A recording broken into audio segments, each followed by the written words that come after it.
السلام علیکم ورحمۃ اللہ وبرکاتہ ومغفراتہ۔ الحمدللہ رب العالمین۔ رمضان المبارک کا بابرکت مہینہ ہم گزار رہے ہیں۔ اللہ پاک اس کو ہمارے لیے سلامت رکھیں، کیونکہ آخری عشرے کی آمد ہے اور یہ وہ عشرہ ہے جس میں بندہ اپنے سال بھر کا روحانی جسمانی رزق اور نسلوں کے لیے منواتا ہے۔ اللہ کریم ہم سب کو سلامت رکھے اور انشاءاللہ اس کی تیاری کی توفیق عطا فرمائے۔ تو بہت سی فرمائشیں آ رہی تھی کہ کیا کریں، کیا کیا اعمال کریں، تو بڑی خوشی ہوئی کہ ہماری بہنیں جو ہیں بڑی ایکسائٹیڈ ہیں ویلکم کرنے کے لیے رمضان کے آخری عشرے کو۔ اللہ کریم آپ سب کے جذبوں کو قبول فرمائے اور انشاءاللہ اخلاص، برکت، عافیت کے ساتھ نیک اعمال کرنے کی توفیق عطا فرمائے، جو اس کے ہاں قبولیت کے اعلیٰ ترین درجات پہ انشاءاللہ فائز ہوں اور قبولیت کی سنہری مہریں ان کے ساتھ ہوں اور فرشتے ہماری دعاؤں پہ آمین کریں۔ سب سے بنیادی چیز تو یہ ہے کہ اللہ پاک سے ان دنوں میں بیٹھ کے گفتگو کرنی ہے، اور گفتگو کرنے کے لیے بندہ تنہائیاں ڈھونڈتا ہے، اکیلے، ون ٹو ون، ٹھیک ہے، جسے ہم چاہ رہے ہوتے ہیں اسے اکیلے میں ملنا چاہتے ہیں۔ تو رب کے ساتھ اگر چاہت کا واقعی ہمارا کوئی دعویٰ ہے تو اس کے لیے پھر اکیلے ہونا پڑے گا، اور اکیلے ہونے کے لیے رمضان سے کہ آخری عشرے سے بہتر کوئی تخلیہ میسر نہیں ہے کہ آپ اعتکاف کریں۔ اور اسپیشلی میری ان بہنوں سے بہت زیادہ ریکویسٹ ہے کہ جن کے گھر میں بیٹیاں بہویں ہیں، آج کل تو ویسے بھی کرونا کی وجہ سے سارے بچے ورک فرام ہوم کر رہے ہیں، تو آپ آرام سے اعتکاف کریں۔ آپ کو بچوں بہوؤں پہ سپرویژن نہ کریں 10 دن تک، وہ کچھ نہیں کریں گے آپ کے گھر کو، آپ یقین کریں، ویسے کا ویسا ہی ملے گا جیسے آپ چھوڑ کے اندر جائیں گی۔ بس اللہ سے لو لگائیں۔ دیکھیں ایک فقیر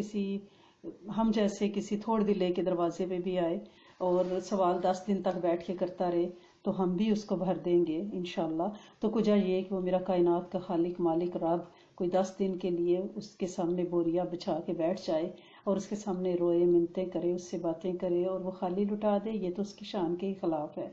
تو ہم اس کے بارے میں یہی گمان کرتے ہیں اور یہی حقیقت ہے کہ جو اس سے مانگتا ہے وہ اسے دیتا ہے، دے کے راضی ہوتا ہے، نہ مانگنے والوں سے خفا ہوتا ہے۔ اور ویسے بھی وہ تو یہ کہتا ہے کہ کیسا سخی داتا ہے کہ جو مجھ سے نہیں مانگتے میں ان سے خفا ہو جاتا ہوں، اور اگر تم سارے جن و انس ایک میدان میں اکٹھے ہو اور مجھ سے سارے حسب خواہش مانگو، میں سب کو حسب خواہش دوں، تو پھر بھی میرے خزانوں میں اتنی کمی نہیں آئے گی جتنے سوئی کے ناکے کو سمندر میں ڈبو کے نکالیں۔ تو جب اتنے زیادہ خزانوں کا مالک اور اتنے وسعتوں والے قلب کا مالک رب ہے تو پھر ہم کیوں نہ مانگیں۔ تو میری آپ سے ریکویسٹ ہے کہ اعتکاف 10 دنوں میں بیسٹ عبادت ہے، دنیا سے کٹ کٹا کے آپ پوریا نشین ہو جائیں اور پھر اس سے مانگیں کہ تیرے منگتے آگے، تو خود ہی تو کہتا ہے فقیر ہو، خود ہی تو ہمیں فقرے کا ٹائٹل دیا، تو غنی داتا ہے، تیرے در پہ آئے ہیں، اب جھولی بھر کے ہی اٹھیں گے۔ اپنی نہیں صرف بننی، وہ خود غرضی ہو جائے گی،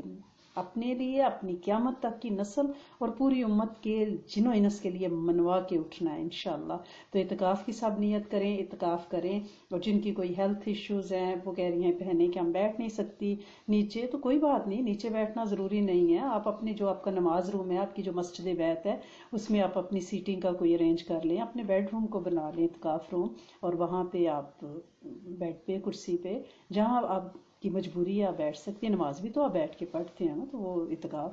جو ہے وہ تو سنت ہے، نماز فرض ہے،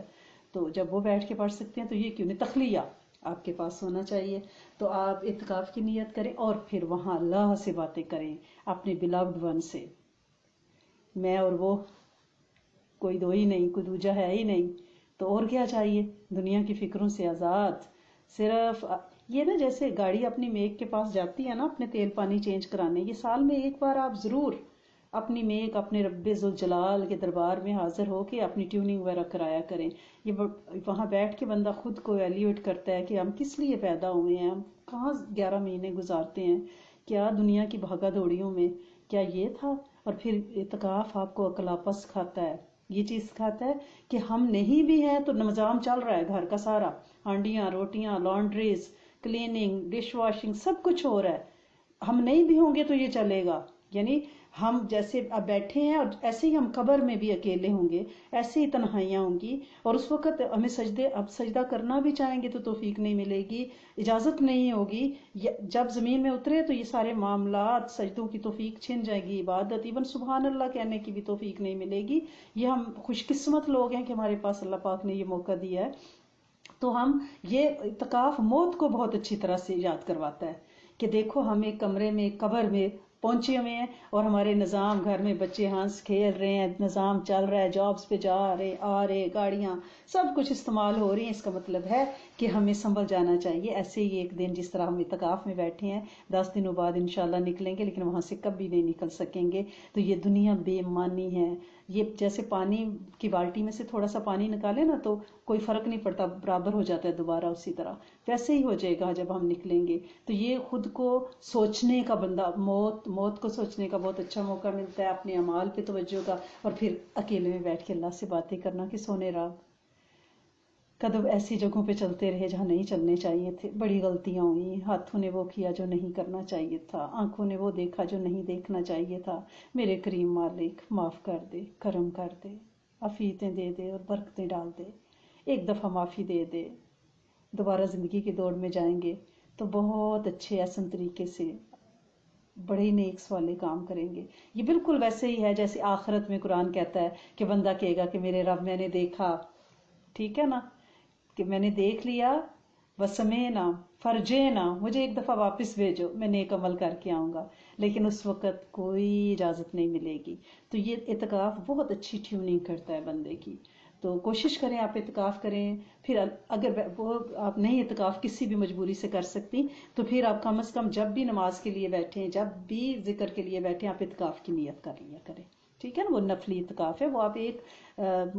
منٹ کا، 1 گھنٹے کا، 10 منٹ کا بھی کر سکتے ہیں، ٹھیک ہے۔ تو آپ نفلی اعتکاف کم از کم کرتے رہیں اگر سنت اعتکاف نہیں کر سکتے، یا کم از کم آخری 3 دن نفلی اعتکاف کر لیں،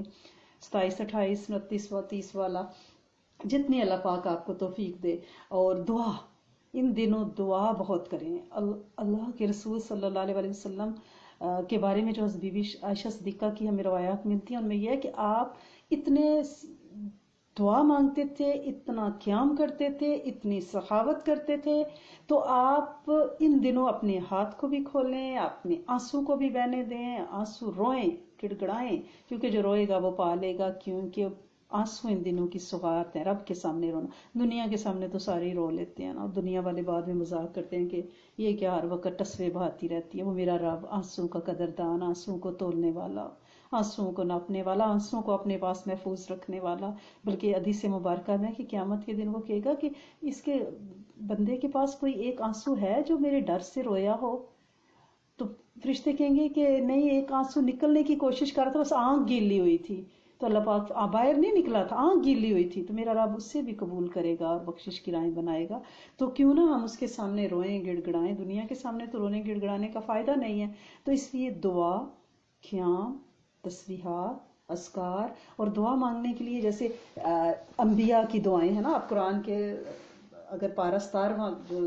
سپارہ ہے نا قرآن کا، اگر آپ وہ کھولیں گی نا، آپ وہ کھول کے بیٹھ جائیں جب بھی، بس کبھی کبھی ایسا کر لیا کریں، آپ کو بہت اچھا لگے گا اور بہت فیض ملے گا۔ اس میں 17ویں پارے کے شروع میں سورت انبیاء ہے، ٹھیک ہے، نبی کی جمع ہے انبیاء۔ یہ سورت انبیاء جو ہے نا، اس میں سارے ہی نبیوں کی تقریباً کافی ساری دعائیں ہیں۔ تو آپ سورت انبیاء کھول کے بیٹھ جایا کریں، ہائی لائٹ کر لیں وہ ساری دعائیں، سارے نبیوں کی دعائیں، اور پھر ان دعاؤں کو، میجورٹی آف زیادہ تر نبیوں کی دعائیں اس سورت میں ہیں، سورت انبیاء میں، تو آپ ان کو پڑھتے ہوئے اللہ پاک سے دعا مانگا کریں۔ جیسے آپ نے حضرت ابراہیم علیہ السلام کی دعا پڑھی نا، قلنا یا نار کونی بردم وسلاما علی ابراہیم، اللہ کریم ابراہیم علیہ السلام پہ تو نے فرعون کی، نمرود کی آگ ٹھنڈی کر دی تھی، اے میرے کریم مولا، یہ میری بھی بے اولادیوں کی آگیں، یہ میری نسلوں کی بے روزگاریوں کی آگیں، جادو جنات کی آگیں، بندشوں کی آگیں، سونے جھگڑوں کی آگیں، ڈپریشن کی آگیں، انہیں دور کر دے، انہیں بجھا دے، آگ کو ٹھنڈا کر دے، بردم و سلاما، سلامتی والی یہ زندگی کی آگیں جو ہیں وہ بنا دے اللہ کریم، اور امت کو اس دعا کی تاثیر عطا فرما۔ بار بار آپ نے ہر دعا اپنی ذات سے شروع کرنی ہے اور پھر امت کے لیے اس کو مانگنا ہے، امت کے لیے مانگنا ہے۔ اور آپ یہ بھی مانگ سکتے ہیں، حضرت زکریا کی دعا ہے اس میں، رب لا تذرنی فردم وانت خیر الوارثین، کہ اللہ کسی کو بے لاوارث نہ کرنا، اے میرے رب کسی کی گود خالی نہ رکھنا، اللہ سونے ہر گود کو شاد آباد کر، نسلوں کو بے اولادیوں سے بچا، کیونکہ آنے والے وقتوں میں اور اس وقت جو سب سے بڑا مسئلہ طلاقوں کا اور بے اولادیوں کا ہے، بانج نسلیں آ رہی ہیں، تو لہٰذا آپ حضرت زکریا کی دعا اس میں ہے، آپ وہ پڑھیں۔ پھر آپ آج کل کتنی بیماری ہیں، وائرس ہے، تو آپ یہ دعائیں آپ نے پہلے ہائی لائٹ کی ہوں یا کسی سے پرنٹ نکال لیں، اپنے پاس لکھ لیں۔ تو حضرت ایوب علیہ السلام کی دعا ہے، اس میں آپ کے انی مسنی یضر وانت ارحم الراحمین، اے سونے مجھے دکھ چھو گئے ہیں، مجھے تکلیفیں لگی ہوئی ہیں، اے بیماریاں ہیں، اللہ کریم تو رحم کرنے والا ہے، تو نجات دے دے، تو بیماریوں سے کامل شفائیں دے دے، اور جو بھی دعا آپ نے مانگنی ہے عافیت اور برکت والی مانگنی ہے، ٹھیک ہے نا؟ تو سارے انبیاء کی دعائیں آپ اپنے پاس لکھ کے رکھیں اور ان کو سامنے رکھ کے ہر ایک نبی کی دعا اور نبی آخر الزمان کی دعائیں اور حضرت ابراہیم کی دعائیں، ربنا تقبل منا، اللہ سونے یہ جو میں کام کر رہی ہوں، جو عبادت تسبیح کر رہی ہوں، سونے تو منظور کرے تو پھر ہی بات بنے گی نا، ٹھیک ہے نا؟ تو قبول کر لے، ربنا تقبل منا انک انت السمیع العلیم، اس کی تکرار کریں۔ پھر حضرت ابراہیم کی دعا وہ کتنی پیاری ہے، ربنا بجعلنا مسلمین لک ومن ذریاتنا امۃ مسلمات لک وارنا مناسکنا وتب علینا انک انت التواب الرحیم، یہ ساری دعائیں پڑھیں۔ پھر ربنا وجعلنا مسلمین لک ومن ذریاتنا امۃ مسلمات لک، تو یہ دعائیں آپ اپنے سامنے رکھیں، رو رو کے گڑ گڑا گڑا گڑ قرآن کی زبان پہ بھی دعائیں مانگیں، اور اپنی آپ کی زبان ہندی سندھی جو ہے آپ اس میں مانگیں۔ میرا رب ساری زبانیں جانے، اس کے ہاں جذبے تلتے ہیں زبانوں سے، یا بڑی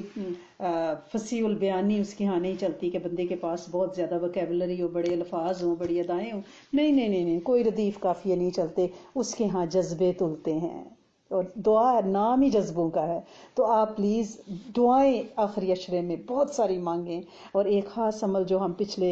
کئی سالوں سے کرتے آ رہے ہیں اور پورا سال اس کا فیض لیتے ہیں، سورت کوثر کا عمل سب کو پتہ ہے، میں پھر دہرا دیتی ہوں کہ یہ ہر عشرے کے شروع میں 313 پار پڑھی جاتی ہے۔ تو 20ویں روزے ہم نے پہلے روزے پڑھی تھی، پھر 10ویں 11ویں رات میں پڑھی تھی،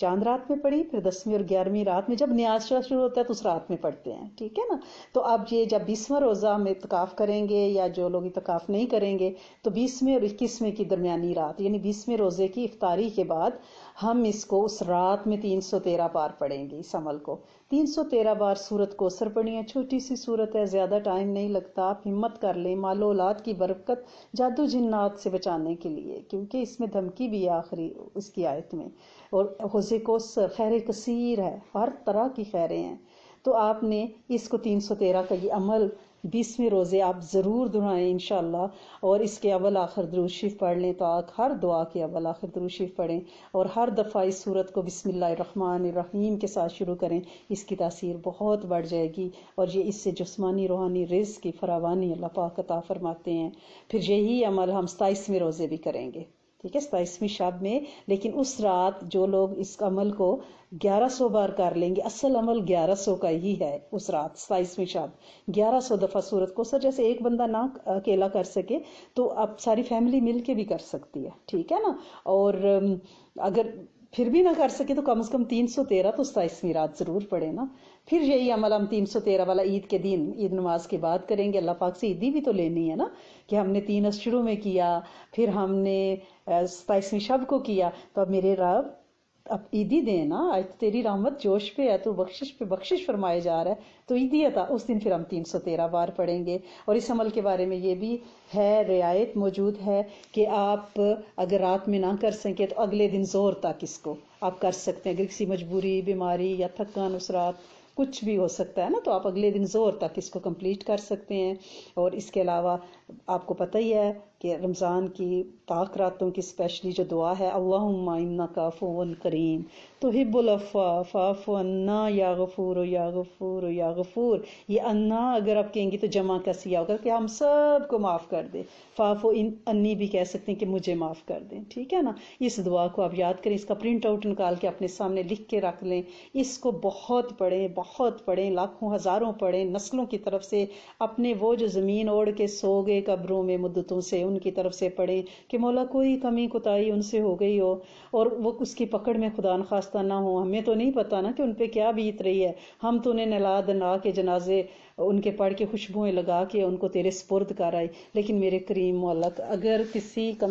بشری تقاضے کے تحت کوئی کمی کوتاہی ان سے رہ گئی ہے تو کریم مولا انہیں بھی معاف کر دے۔ یہ دعا اس نیت سے پڑھیں۔ اور یہ بی بی عائشہ صدیقہ سے روایت ہے کہ مفہوم ہے کہ نبی کریم صلی اللہ علیہ وسلم نے فرمایا کہ اگر آپ طاق رات کو لیلۃ القدر کو پائیں آخری عشرے میں تو یہ دعا پڑھیں۔ تو ہمیں تو نہیں پتا کہ کون سی رات ہے، آپ ہر رات اس کی ایک تسبیح کیا کریں، اس کو پڑھا کریں دبا کے، ٹھیک ہے نا۔ اور سورت قدر میں لیلۃ القدر کا ذکر ہے، تو آپ نے ہر طاق رات میں 21 بار اس سورت کو ضرور پڑھنا ہے۔ اور آسان طریقہ پتہ ہے کیا؟ آپ 2 نفل نیت کریں نا تو ہر رکعت میں 11 بار سورت فاتحہ کے بعد پڑھ لیں، ٹھیک ہے، آرام سے آپ تسلی ہو جائے گی۔ اور نماز میں جو قرآن پڑھا جاتا ہے اس کا اجر بھی زیادہ ہے، اللہ کی رحمتوں کا نزول ہوگا، برکتوں کا نزول ہوگا، مال و اولاد کی اللہ پاک انشاءاللہ برکت عطا فرمائیں گے۔ اور سورۃ یوسف کی آیت نمبر 53 نمبر آیت والا آپ نے نہیں بھولنا عمل، وہ ہم پچھلے سالوں سے کرتے آ رہے ہیں۔ 13واں پارہ جہاں سے شروع ہوتا ہے نا، 13واں پارہ، اس کی جو پہلی آیت ہے وہ سورۃ یوسف کی 53 نمبر آیت ہے، 53، 13ویں پارے کی پہلی آیت، آپ کو پتہ ہے وما بری نفس ان النفس لا امارۃ بالسوء الا ما رحم ربی ان ربی غفور رحیم۔ یہ 113 بار آیت آپ نے پڑھنی ہے۔ اس آیت میں بڑی تاثیر ہے کہ اللہ سونے، اس کا عاشقانہ سا ترجمہ ہے کہ نفس تو ہمیشہ برائی پہ ہی یعنی بندے کو ابھارتا ہے نا، کوئی نہیں بچا سکتا نفس کی شرارت سے۔ جو نفس ہمارا ہے نا، ہمارے اندر ہمارا نفس، اس سے میں بری نہیں ہوں۔ یہ حضرت یوسف علیہ السلام کی دعا ہے، سوائے اس پہ وہی بچ سکتا ہے نفس کی شرارتوں سے جس سے تو بچائے، جس پہ تو رحم کر لے، تو غفور الرحیم ہے۔ تو یہ اپنے آپ کو، اپنی نسلوں کو شیطان سے بچانے کے لیے، اس رجیم سے بچانے کے لیے آپ اس آیت کو 113 بار پڑھیں، اپنے سینے پہ پھونک ماریں، اپنے بچوں کا تصور کر کے ان کے دلوں پہ پھونک ماریں کہ میرے سونے رب تو ان پہ رحم کرنا، انہیں ان کے نفس کے حوالے نہ کرنا، انہیں نفس امارہ سے بچانا، کیونکہ آج کل نسلیں علت، ذلت، قلت، نشے، بری صحبتوں میں پڑ رہی ہیں۔ اللہ پاک امت پہ رحم فرمائے، ہماری نسلوں پہ رحم فرمائے۔ تو یہ آیت بچاتی ہے، اولادوں کو نشوں سے بچاتی ہے۔ پلیز آپ اس آیت کو ضرور پڑھیں، 13ویں پارے کی پہلی آیت آپ نے یاد رکھنی ہے۔ اس کو آپ نے ہر طاق رات میں 113 بار پڑھ کے اپنے سینے کے اوپر، دل کے اوپر پھونک مارے، اور پھر دل پہ ایسے انگلی سے اللہ بھی لکھ لیں۔ اللہ، جہاں اللہ آ جائے گا وہاں شر نکل جائے گا انشاءاللہ۔ اس عمل کو آپ کرنے کی بہت آپ نے یعنی کوشش کرنی ہے کہ طاق رات میں یہ عمل آپ نہیں چھوڑیں گی انشاءاللہ، اس کی رحمت سے آپ کریں گی اس کو۔ اور آخری جو رات ہوتی ہے نا، اس سے پہلے ہمارے انشاءاللہ 2 جمعے آئیں گے اللہ کی رحمت سے انشاءاللہ، تو جمعوں میں بھی آپ نے خوب عبادت کرنی ہے، اور اسپیشلی جو جمعۃ الوداع ہے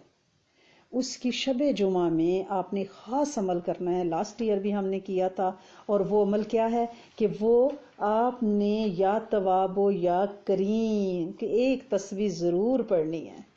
ضرور پڑھنی ہے کہ اللہ میری توبہ، رمضان کے مہینے میں کوئی کمی کوتاہی رہ گئی، کوئی غلطیاں ہو گئی ہوں، میرے مالک معاف کر دے اور کرم کر دے۔ یا تواب و یا کریم، یہ لیلۃ الجائزہ